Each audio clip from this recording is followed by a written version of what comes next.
নমস্কার সবাইকে, সবাই কেমন আছেন? আর এদিকে দেখেন সকাল সকাল আমার মা শাশুড়ি মা তরকারি কাটতে বসে গিয়েছে। তাই আমি ভাবলাম এই ফাঁকে মাছগুলো ধুয়ে ফেলে। আর এই মাছগুলো ধুতে না ভীষণ কষ্ট লাগে আমার, কেমন জানি একটা। আর এক পাশে চুলায় বসে দিয়েছি ডাল আর গরম জল, সে ফাঁকে শুটকি ভিজিয়ে দিয়েছি, কাঁঠালের বিচিও ভর্তা মানে সিদ্ধ করতে বসিয়ে দিয়েছে আর কি, ভাতও বসিয়ে দিয়েছি। আর এটা হচ্ছে আজকের স্পেশাল তরকারি, সব রকম তরকারি দিয়ে কাঁঠালের বিচি, শিমের বিচি, শুটকি দিয়ে করি। আর আজকে যেহেতু মানে আমাদের বর্ষমতির লোক, তাই বিভিন্ন রকম ভাজা ভুজি থাকে, তো ভাজা ভুজি শেষ, মাছ ভাজাও শেষ, এখন রান্না করা হবে মাছটা। আচ্ছা, তোমাদের কোন কোন জেলায় এই অনুষ্ঠানটা পালন হয় অবশ্যই কমেন্ট করে জানিও তো। মাছ রান্নার ফাঁকে ফাঁকে একটু ছোটো ছোটো ক্লিপস নিয়ে নিচ্ছিলাম, কারণ ফুল ভিডিও করা আসলে সম্ভব না এতগুলো কাজের মধ্যে।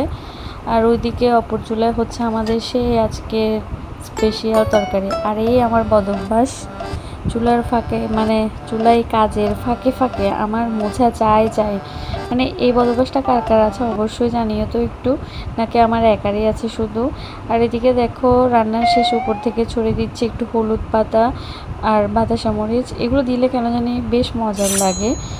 আবার শুরু হয়ে গেল যোগ্য রান্না, মানে ডিম রান্না হচ্ছে। আবার এদিকে তিতা করলা ভাজা, একটা মজার কথা জানো, আজকে বলে দিতে ভুলে গেছিলাম, শেষে দিয়ে দিচ্ছি। তো এই ছিল আজকের রান্না বান্না।